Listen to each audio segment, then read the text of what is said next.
نحمده ونصلي على رسوله الكريم أما بعد فأعوذ بالله من الشيطان الرجيم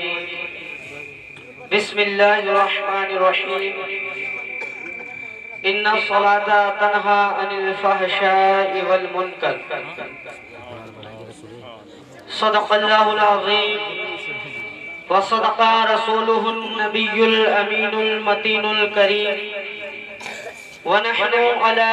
ذلك لمن الشاهدين والشاكرين والحمد لله رب العالمين۔ پیارے پیارے اسلامی بھائیو، اللہ تبارک و تعالی اپنے کلام مقدس قرآن مجید و فرقان حمید میں ارشاد فرماتا ہے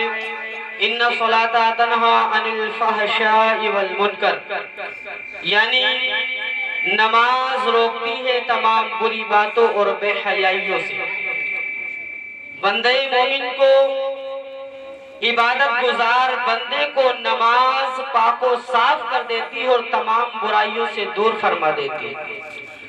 آئیے سب سے پہلے آقا نامدار مدنی تاجدار دونوں عالم کے مالک و مختار حضور احمد مصطفیٰ محمد مصطفیٰ صلی اللہ تعالیٰ علیہ وسلم کی بارگاہ گہرمان میں درود پاک کا ہدیہ نشاور کرتے ہوئے پڑھیے آواز بلند اللہم صلی علی سیدنا مولانا محمد وبارک وسلم صلو علیہ الصلاۃ والسلام علیہ یا رسول اللہ صلی اللہ تعالیٰ علیہ وسلم۔ اب انشاءاللہ تبارک و تعالیٰ 2-3 منٹ گفتگو ہو گیا، آپ سننے کے لیے تیار ہیں نا؟ تو آگے بڑھو، پھر بڑھو بڑھو بڑھو بڑھو بڑھو۔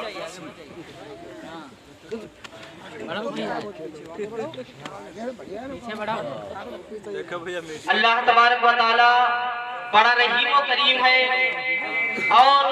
اس کا یہ احسان ہے کہ اللہ تبارک و تعالی نے ہم گناہگار بندوں پر اپنا کریم بندہ،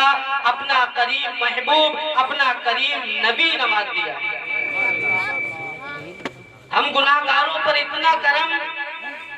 کہ خود اللہ بھی کریم ہے، اپنے کریم نبی کو ہمارے اوپر جو نازل فرمایا، وہ نبی ہمارے لیے شفاعت کا معجزہ بن کر آیا، وہ نبی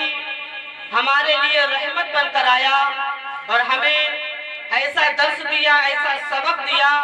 کہ ہم پیارے آقا صلی اللہ تعالیٰ علیہ وسلم کی اگر زندگی کو، ان کے طریقے کو سمجھ لے تو انشاءاللہ تبارک و تعالیٰ ہماری زندگی کامیاب ہو جائے۔ آج ہم گناہوں میں ملوث ہیں، دنوں رات گناہ کرتے جاتے ہیں، وہ کام کرتے ہیں جو اللہ اس کے رسول کی نظروں میں ناقابل ہوا کرتے ہیں، حرام ہوا کرتے ہیں، جو ہمیں نہیں کرنا چاہیے، مگر ہم ایسے مسلمان ہیں کہ وہ کام کیے جاتے ہیں اور شرمندہ بھی نہیں ہوتے۔ اسی بات پر ایک روشنی پیش کرتا ہوں، ایک حدیث پر نظر ڈالتا ہوں کہ ایک بار اللہ کے پیارے حبیب صلی اللہ تعالیٰ علیہ وسلم کی بارگاہ میں ایک صحابی، ایک عربی آیا، ایک دیہاتی آیا، اور پیارے آقا صلی اللہ تعالیٰ علیہ وسلم کے پاس آنے کے بعد کہنے لگا اے اللہ کے پیارے حبیب صلی اللہ تعالیٰ علیہ وسلم، میں بڑی دور سے چل کر آیا ہوں، میں ایمان والا نہیں ہوں بلکہ غیر ایمان والا ہوں یا رسول اللہ صلی اللہ تعالیٰ علیہ وسلم، مگر میں آپ کی باتوں سے متاثر ہوں، آپ کے کردار سے متاثر ہوں، آپ کے ذہن و قلوب سے متاثر ہوں کہ آپ لوگوں کو اچھی اچھی باتیں بتاتے ہیں یا رسول اللہ صلی اللہ تعالیٰ علیہ وسلم، آپ لوگوں کو سچائی اور حقانیت کی باتیں بتاتے ہیں یا رسول اللہ صلی اللہ تعالیٰ علیہ وسلم، آپ لوگوں کو وحدانیت کا پیغام دیتے ہیں یا رسول اللہ صلی اللہ تعالیٰ علیہ وسلم، آپ لوگوں کو امانت داری اور اس سے امانت داری کرنے کا حکم دیا کرتے ہیں یا رسول اللہ صلی اللہ تعالیٰ علیہ وسلم، آپ لوگوں کو ایک دوسرے کے ساتھ حسن سلوک کرنے کی باتیں کیا کرتے ہیں یا رسول اللہ صلی اللہ تعالیٰ علیہ وسلم، آپ لوگوں کو پڑوسیوں کے حقوق پر اچھے عمل کرنے کی اچھے حکم کرنے کا حکم دیا کرتے ہیں، اپنے پڑوسیوں کے ساتھ حسن سلوک کرنے کا حکم دیا کرتے ہیں یا رسول اللہ صلی اللہ تعالیٰ علیہ وسلم، آپ کی باتیں اتنی اچھی ہیں، آپ کا پیغام اتنا اچھا ہے، تو آپ کا دین کتنا اچھا ہوگا، آپ کا رب کتنا اچھا ہوگا یا رسول اللہ صلی اللہ تعالیٰ علیہ وسلم۔ لہٰذا میں چاہتا ہوں یا رسول اللہ، مجھے مشرف اسلام فرما کر، مجھے اس دین کا کلمہ پڑھا کر مسلمان کر دیجئے لیجئے, اپنے غلاموں میں شمار کر لیجئے. پیارے آقا صلی اللہ تعالیٰ علیہ وسلم اسے کلمہ پڑھاتے ہیں اور کلمہ پڑھا کر مسلمان کر دیا کرتے ہیں. اب وہ دن و رات پیارے آقا صلی اللہ تعالیٰ علیہ وسلم کی بارگاہ میں اللہ کے دین کی, اللہ تبارک و تعالیٰ کے پیارے دین کے بارے میں سیکھنے لگتا ہے. نبی پاک صلی اللہ تعالیٰ علیہ وسلم کی خدمت میں اپنی زندگی کو گزارنے لگتا ہے. وقت گزرتا گیا اور تھوڑا سا ہی وقت گزرا. اس نے پورے دین کو سیکھا نہیں تھا, پوری طریقے سے پورے دین کو جانا نہیں تھا, پوری طریقے سے اسے دین کے بارے میں نالج نہیں تھی, مگر وہ تھوڑا سا دین جان گیا تھا. ایک بار پیارے آقا صلی اللہ تعالیٰ علیہ وسلم فرماتے ہیں, اے صحابی جاؤ فلاں صحابی کے گھر پر چلے جاؤ اور مجھے اس صحابی کی حاجت ہے, اس صحابی کو بلا کر لے کر چلے آؤ, اس صحابی کو بلا کر میری بارگاہ میں پیش کرو. وہ جو نئے صحابی بنے تھے, جو ابھی ایمان لائے تھے, جو ایک غیر مسلم تھے اور مسلمان ہوئے, کلمہ شہادت کو پڑھا ہے, وہ فوراً نبی کی بارگاہ سے چلے گئے اور صحابی کے گھر پر پہنچے. آواز دی, اے صحابی چلو, تمہیں پیارے آقا صلی اللہ تعالیٰ علیہ وسلم نے بلایا ہے. کوئی آواز نہیں آتی ہے. دوبارہ آواز دیتے ہیں, کوئی آواز نہ آئی. تیسری بار آواز دی, کوئی آواز نہ آئی. تو آپ نے سوچا شاید سو رہے ہو یا کسی ضروری کام میں مصروف ہو. تو آپ کو صحابی نے دروازے پر ہاتھ کو لگایا. جیسے ہی دروازے کو کھولا, تو جیسے ہی دروازہ کھلتا ہے تو وہ کیا دیکھتے ہیں, جس صحابی کو بلانے کے لیے گئے تھے اس صحابی کی جو اہلیہ ہے, اس صحابی کی جو بیوی ہے, وہ غسل کر رہی ہے, نہا رہی ہے. جیسے اس صحابی کی اس پر نظر پڑی, فوراً نظروں کو پھیر لیا, دروازے کو بند کر دیا اور بند کرنے کے بعد آپ فوراً ہی دوڑتے ہوئے جنگلوں کی طرف چلے گئے, فوراً ہی دوڑتے ہوئے بیابان کی طرف چلے گئے اور جا کر ایک گھنے جنگل میں بیٹھ گئے اور زاروں قطار رونے لگے. آنکھوں سے اشک جارو ہے, آنسو بہ رہے ہیں, زاروں قطار روتے ہوئے چلے جا رہے ہیں. اب ادھر پیارے آقا صلی اللہ تعالیٰ علیہ وسلم انتظار کر رہے ہیں کہ میں نے صحابی کو بلایا اور صحابی کو بلانے کے لیے ایک صحابی کو بھیجا ہے, مگر نہ بلانے والا صحابی واپس لوٹا ہے, نہ جانے جس کو بلایا تھا وہ صحابی آیا ہے, دونوں ہی غائب ہیں. تو حضرت عمر رضی اللہ تعالیٰ عنہ کو حکم دیا, اے عمر جاؤ میرے اس صحابی کو بلا کر لاؤ جس صحابی کو بلانے گئے تھے اور جس صحابی کو بلایا گیا تھا. آپ حضرت عمر رضی اللہ تعالیٰ عنہ ڈھونڈتے ہوئے گئے ہیں, اس صحابی کو ڈھونڈ رہے ہیں, کہیں کوئی پتہ نہیں ہے. ایک پوچھ رہے کہ بکری چرانے والے سے پوچھا گیا, اے انسان تو نے کسی صحابی کو دیکھا ہے جو صحابی بڑا ہی نورانی چہرے والا ہے, جو نماز کی شکل و شکلت رکھنے والا ہے, وہ کیا ادھر سے گزرا ہے؟ کہتے ہیں ہاں میں نے ایک انسان کو دیکھا ہے کہ بیابان جنگل کی طرف بھاگتا ہوا گیا ہے, وہ بہت تیز بھاگتا ہوا گیا ہے, آنکھوں میں آنسو تھے, لگتا ہے کوئی بڑا گناہ کر کے یا بڑا کوئی بدکام کرتا ہوا گزرا جا رہا ہے. وہ حضرت عمر رضی اللہ تعالیٰ عنہ اس جانب جاتے ہیں, اس طرف جاتے ہیں جدھر اشارہ کیا گیا, اور آپ جانے کے بعد میں البتہ وہاں پر پہنچ گئے جہاں پر وہ صحابی بیٹھے رو رہے تھے. جب ان کے پاس گئے, قریب جانے کے بعد میں پوچھا, اے صحابی تمہارے رونے کا کیا مسئلہ ہے, کیا ماجرا ہے کہ تم یہاں پر رو رہے ہو؟ کیا تمہیں پیارے آقا صلی اللہ تعالیٰ علیہ وسلم کے حکم کی پرواہ نہیں ہے کہ تم پیارے آقا صلی اللہ تعالیٰ علیہ وسلم کے حکم پر ایک صحابی کو بلانے کے لیے آئے تھے, مگر تم جنگل میں آ کر اشک بہا رہے ہو؟ وہ کہتا ہے مجھ سے بڑا گناہ ہو گیا ہے, میں نے ایک بہت بڑا گناہ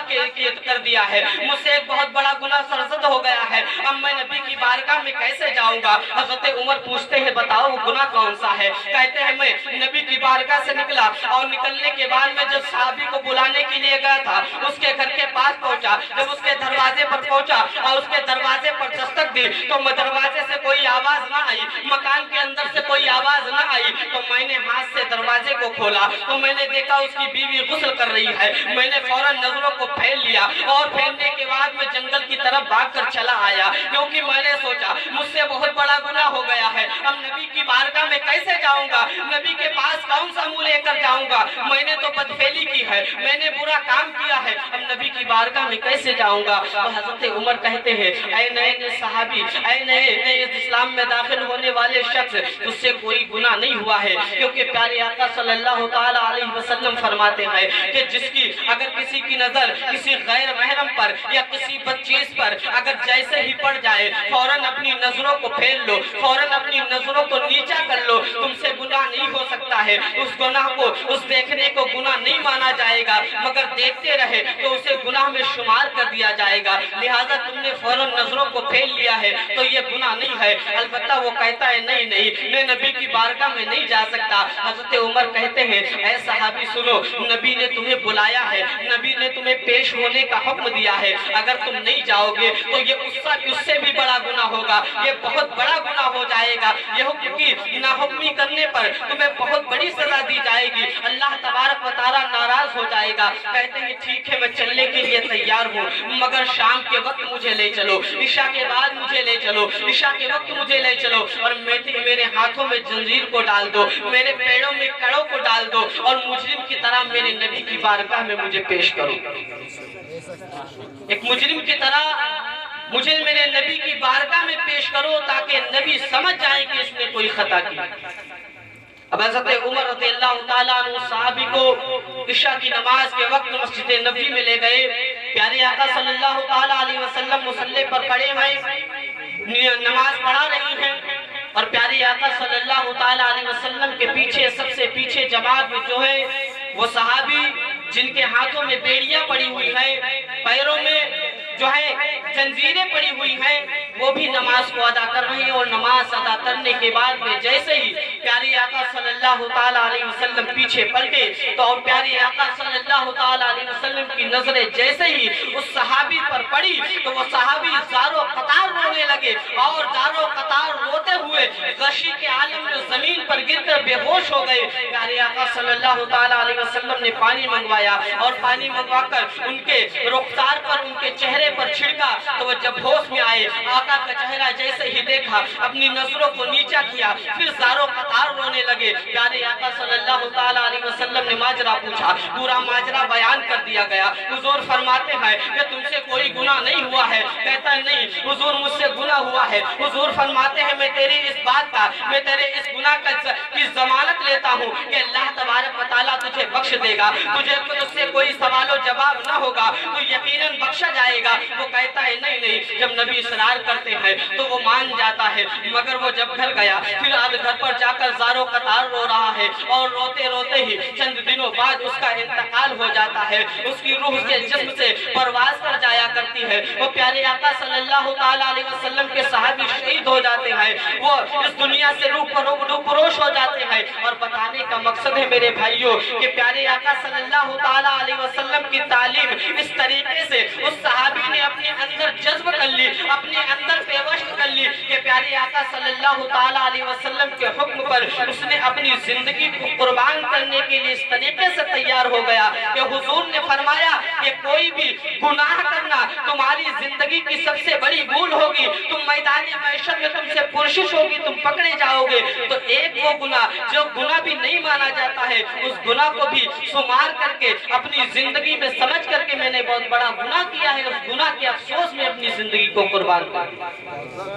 آج ہم ہزاروں گناہ کرتے ہیں، دنوں رات گناہ کرتے ہیں، رات بھر اپنی زندگی کو موبائلوں میں قربان کر رہے ہیں، برباد کر رہے ہیں، رات بھر فلمی ڈراموں میں مشغول رہتے ہیں اور اپنی زندگی کو برباد کر رہے ہیں، پھر بھی ہمیں کوئی افسوس نہیں ہوتا۔ اللہ تبارک و تعالی ہمیں عمل خیر کی توفیق عطا فرمائے۔ سب سے پہلے مجھے ان باتوں پر عمل کرنے کی توفیق عطا فرمائے، اس کے بعد ہم سبوں کو عطا فرمائے، اور اللہ تبارک و تعالی ہمیں نیک اور ایک بننے کی توفیق عطا فرمائے۔ وما علینا الا البلاغ۔ السلام